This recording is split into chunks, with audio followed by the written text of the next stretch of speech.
So to dig deeper on the big U.S. political stories of the week, we reached Anita McBride. She's a former White House advisor who served under George W. Bush and is the executive in residence at the School of Public Affairs at American University. We reached her in Washington today. Thank you for joining us, Anita. Sure. Thank you very much. So hundreds of thousands of people marching across the nation for gun control. This is the largest crowd just outside the White House. Trump, not usually shy on Twitter, but today he was silent on that front. In fact, he did tweet during the marches, but only to send thoughts and prayers for the victims of the attack in France that was yesterday. But some politicians were very vocal. We know, for example, that we heard from different lawmakers, including the former U.S. President Barack Obama, who tweeted. Now, the White House did issue a statement applauding the students' efforts, but nothing directly from Trump. So, Anita, the question is, what message does this give to the hundreds of thousands of students and people, parents, who were out there rallying and demonstrating? Well, I think the students are very clear. They're going to keep doing what they are doing. This is important, and I think we ignore them, and anyone who ignores them does so at their peril. And I think that what was so striking about today, so many things that are memorable from today, that every single speaker was a young person. There were no adults on that stage other than, of course, the musical performances, and that the strength of those voices, what they have experienced, what they have witnessed, what they all have been growing up with. They've had enough of this, and they see it and feel it in a very different way. So I think my response to your question is, anybody who's not listening to them and paying attention is ignoring them at their peril. And you touched on some of the points here. Given how frequently the gun debate does come up in the United States, there's no question that you, more than likely, in your time serving at the White House, saw gun control movements and protests during your time with the Bush administration. So how is this movement different? Might it be more effective?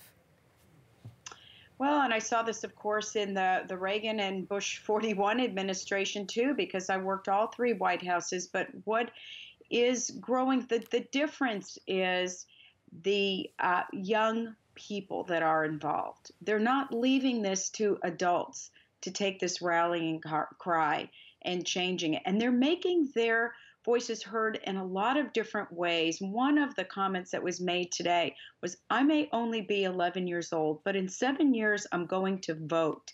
And with the picture of the Capitol right behind her, that was a very significant statement, I thought, because it's putting everybody on notice.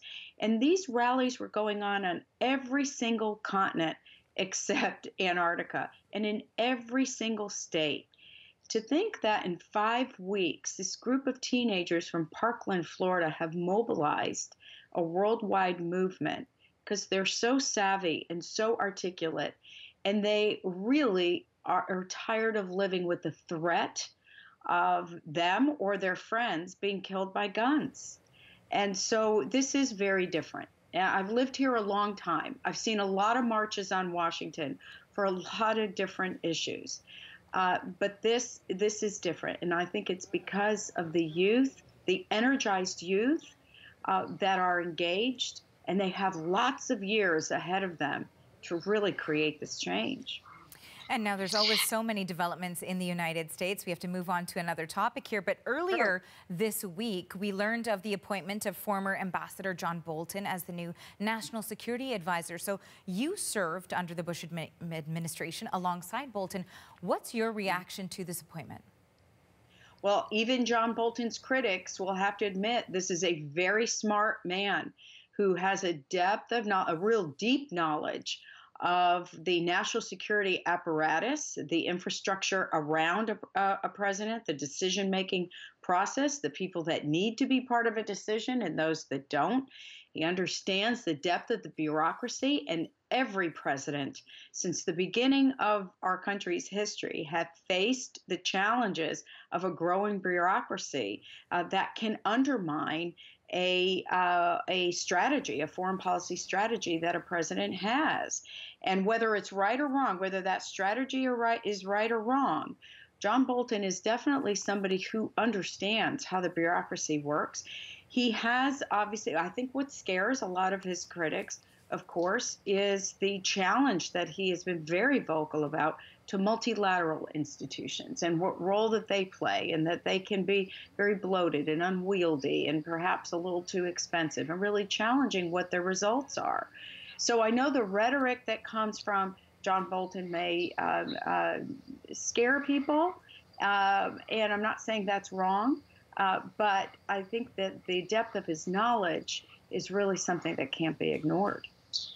Well, we appreciate your time and your thoughts on all of this today, Anita. Thank you so much for joining us. That is Anita McBride, and she joined us from Washington, D.C. She's a former White House advisor, and we reached her today.